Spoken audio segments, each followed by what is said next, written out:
Interview ವಿಚಾರಕ್ಕೆ ಬಂದಾಗ ಅಲ್ಲಿನ ಎಕ್ಸ್ಪೀರಿಯನ್ಸ್ ಹೇಗಿರುತ್ತೆ, ಈ ಸಲ ಹೇಗಿತ್ತು, ಅಲ್ಲಿ ಒಳಗೆ ಹೋದಾಗ ತುಂಬಾ ಗಂಭೀರ ವಾತಾವರಣ ಇರುತ್ತಾ ಅಥವಾ ಕ್ಯಾಶುವಲ್ ಆಗಿರುತ್ತೆ, ಹೇಗಿರುತ್ತೆ? ನಾನು 3 ಡಿಫ್ರೆಂಟ್ ಬೋರ್ಡ್ಗಳಲ್ಲಿ 3 ಡಿಫ್ರೆಂಟ್ ಇಂಟರ್ವ್ಯೂ ಕೊಟ್ಟಿರೋದ್ರಿಂದ 3ರಲ್ಲೂ ನಾನು ಎಕ್ಸ್ಪೀರಿಯನ್ಸ್ ಮಾಡಿರೋದು ಹೇಗೆ ಅಂದ್ರೆ, ಈ ಕಂಪೇರ್ ಟು ಮಾಕ್ ಇಂಟರ್ವ್ಯೂಗಳು ಏನಿರುತ್ತೆ, ರಿಯಲ್ ಇಂಟರ್ವ್ಯೂ ಸ್ವಲ್ಪ ನಾರ್ಮಲ್ ಇರುತ್ತೆ ಸರ್, ತುಂಬಾ ಕಂಫರ್ಟಿಂಗ್ ಆಗಿರುತ್ತೆ.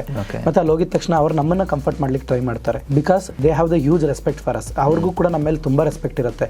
ಇವ್ರು ಆಲ್ರೆಡಿ ಮೇನ್ಸ್ ಎಲ್ಲ ಕ್ಲಿಯರ್ ಮಾಡಿದ್ದಾರೆ ಅಂದ್ರೆ ಅವ್ರಿಗೆ ಸಿಕ್ಕಾಬಟ್ಟೆ ಕಂಫರ್ಟ್ ಮಾಡ್ತಾರೆ, ಮತ್ತೆ ಗೊತ್ತಿರುತ್ತೆ ಅವ್ರಿಗೆ ನರ್ವಸ್ ಆಗಿರ್ತಾರೆ ಹುಡುಗ ಅಂತ. ನಂದು ಫಸ್ಟ್ ಇಂಟರ್ವ್ಯೂ ಅಲ್ಲಿ ಫಸ್ಟ್ ಕ್ವಶನ್, ಇದು ಫಸ್ಟ್ ಟೈಮ್ ಡೆಲ್ಲಿಗೆ ಬರ್ತಾ ಇರೋದು ಅಂತ, ಸೊ ಅದು ಫಸ್ಟ್ ಕ್ವಶನ್. ನೆಕ್ಸ್ಟ್ 2ನೇ ಇದರಲ್ಲಿ BB ಸ್ವೈನ್ ಸರ್ ಬೋರ್ಡ್, ಅವ್ರು ಕೇಳಿದ್ದು ನಂದು ಹಾಬಿ ಮೇಲೆ ಕೇಳ್ತಾ ಹೋದ್ರು. ನಂದು ರೀಡಿಂಗ್ ಲಿಟ್ರೇಚರ್ ನಾವೆಲ್ಸ್ ಇದೆ, SL ಭೈರಪ್ಪ ಮತ್ತೆ ಶಿವರಾಮ್ ಕಾರಂತರು, ಅದನ್ನ ಬಿಟ್ಟು ಬೇರೆ ಯಾರು ಓದಿದ್ಯಾ ಅಂತ. ಅದಾದ್ಮೇಲೆ ಈ ಸಲ ಫಸ್ಟ್ ಕ್ವಶನ್, ನಿನ್ ಯಾವ ಭಾಷೆಯಲ್ಲಿ ನಿನ್ ಕನಸು ಬೀಳುತ್ತೆ ಅಂತ.